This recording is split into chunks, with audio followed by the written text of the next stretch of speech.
የሩሲያም የዩክሬንም ጎረቤት የሆነችው የሰሜን አትላንቲክ የጦር ቃል ኪዳን ህብረት ኔቶ በተጠንቀቅ ላይ የቆመባት የህብረቱ አባል የሆነችው ፖላንድ ያለ አሜሪካ ኔቶ የለም ብላለች። የመከላከያ ሚኒስትሯ ሆላንዲሳው ኩሲኒያክ ካሚዝ ይህንን ያሉት የአሜሪካው ፕሬዚዳንት ዶናልድ ትራምፕ የኔቶ አባል የሆኑት የአውሮፓ ሀገራት በመካከለኛው ምስራቅ ጦርነት አሜሪካ የጦር ሰፈራቸውን በኢራን ላይ ለሚፈጸም ጥቃት እንዳትጠቀም መከልከላቸውን በመንቀፍ ከኔቶ ስለመውጣት እያሰቡ መሆናቸውን መግለጻቸውን ተከትሎ ነው። ፕሬዚዳንት ትራምፕ ኔቶን የወረቀት ላይ ነበር ብለው በመግለጽ የአውሮፓ ሀገራትን በወቅታዊ መካከለኛው ምስራቅ አለመተባበራቸውን መንቀፋቸው ሲታወቅ የፖላንድ መከላከያ ሚኒስትር የትራምፕን አስተያየት ዓለም ላለችበት አስቸጋሪ ሁኔታ ነጸብራቅ ሲሉ ገልጸውታል። ያለ አሜሪካ ኔቶ የለም ባሉበት ያለ ኔቶም የአሜሪካ ኃያልነት የለም ማለትን መርጠዋል። በአሜሪካ በኩል ያለው ወቅታዊ አስተያየት ይስተካከላል የሚል ተስፋቸውንም ገልጸዋል። ሚኒስትሩ ፖላንድ ከአሜሪካ ያላትን አጋርነት ወታደራዊ አቅሟን በማሳደግ እያጠናከረች መሆኑንም ጠቁሟል። ፖላንድ ወደ መካከለኛው ምስራቅ የፓትሪዮት የአየር መከላከያ ስርዓቷን እንደማትልክ ገልጻለች።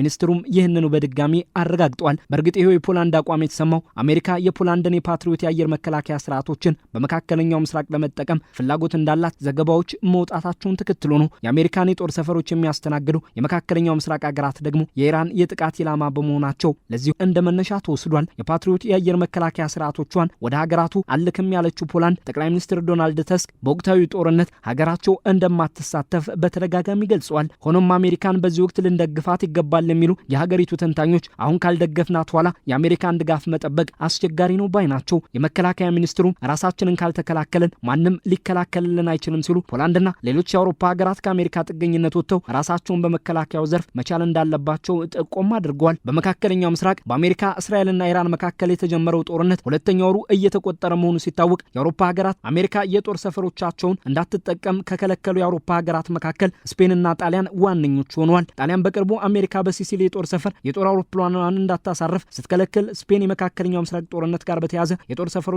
ጥቅም ላይ እንዳይውሉ ከልክላለች። እንግሊዝ፣ ፈረንሳይና ጀርመንን ጨምሮ የአውሮፓ የአሜሪካ አጋሮችና የኔቶ አባላትም ጦርነቱ እንዲቋጭ በመጠየቅ የጦር ሰፈሮቻቸው በአሜሪካ ጥቅም ላይ የሚውልበትን አግባብ ገድበዋል። ይሄው የአውሮፓ ሀገራት አቋም የትራምፕ አስተዳደር ኔቶን በተመለከተ ያለውን ጥርጣሬ እንዲያጠናክር አድርጎታል። የአሜሪካ የውጭ ጉዳይ ሚኒስትር ማርኮ ሩቢዮ ዋሽንግተን በመካከለኛው ምስራቅ በአሜሪካ እስራኤልና ኢራን መካከል እየተካሄደ ያለው ጦርነት ከተቋጨ በኋላ ከኔቶ ጋር ያላትን ግንኙነት እንደገና ማጤኗ አይቀሬ ስለመሆኑ ከፎክስ ኒውስ ጋር በነበራቸው ቃለ ምልልስ ጠቁሟል። ውሳኔው ግን ሙሉ ለሙሉ በአሜሪካው ፕሬዚዳንት ዶናልድ ትራምፕ እጅ መሆኑን አልሸሸጉም። ፕሬዚዳንት ትራምፕ በበኩላቸው ከጦር ህብረቱ ኔቶ ስለመውጣት በጽኑ እያሰቡ መሆናቸውን ዘ ቴሌግራፍ ጋዜጣ ማስነበቡ ይታወቃል። 32 ሀገራትን ያቀፈው ኔቶ ላለፉት 7 አስርት ዓመታት የምዕራባውያኑ ጠንካራ የጦር ህብረት ሆኖ ቆይቷል። በትራምፕ አስተዳደር ዘመን ግን ከዋነኛ በርካቹ አሜሪካ በኩል ትልቅ ፈተና ገጥሞታል። ዋሽንግተን የህብረቱን በጀት 62 በመቶ ያክል ስትሸፍን ሌሎች አባል ሀገራት የማይስተካከሉት የቁስና ስለላ በርክቶም ለህብረቱ አላት። ለዚህም ነው ያለ አሜሪካ አስተዋጽኦ የኔቶ በጠንካራነት መቀጠል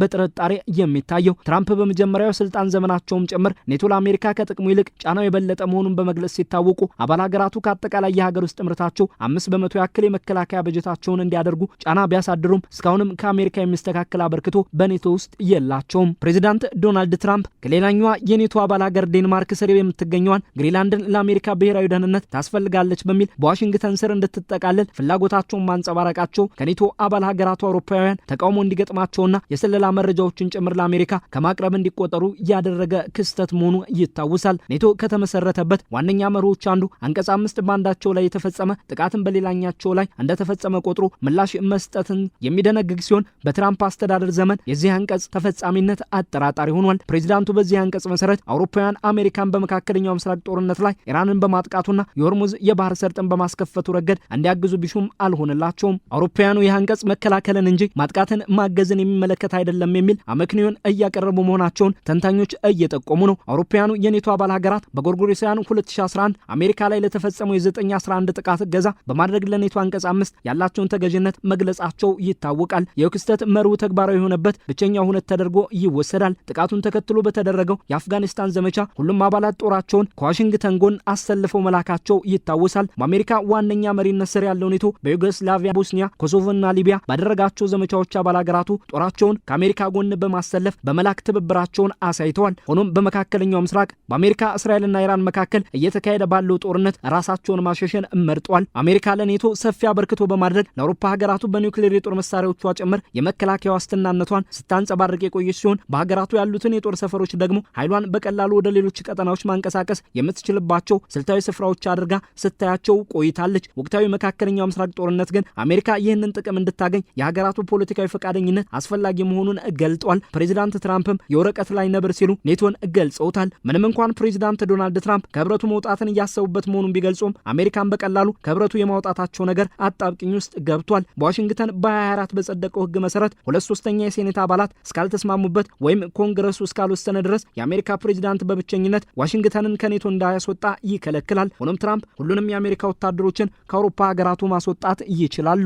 አሜሪካ ለህብረቱ የጀርባ አጥንት ሆና ስትቆይ ህብረቱም ለአሜሪካ ጦሯን በቀላሉ የምታንቀሳቀስበት ሰፊ መዳረሻን የሚሰጥ ዋስትና አድርጋ ስታዩ ቆይታለች። ከኔቶ አባል ሀገራት አንዷ ፖላንድ ያለ አሜሪካ ኔቶ ያለ ኔቶም የአሜሪካ ኃያልነት አይኖርም ስትል የህብረቱና የዋሽንግተንን ጥምረት አስፈላጊነት ገልጸዋለች።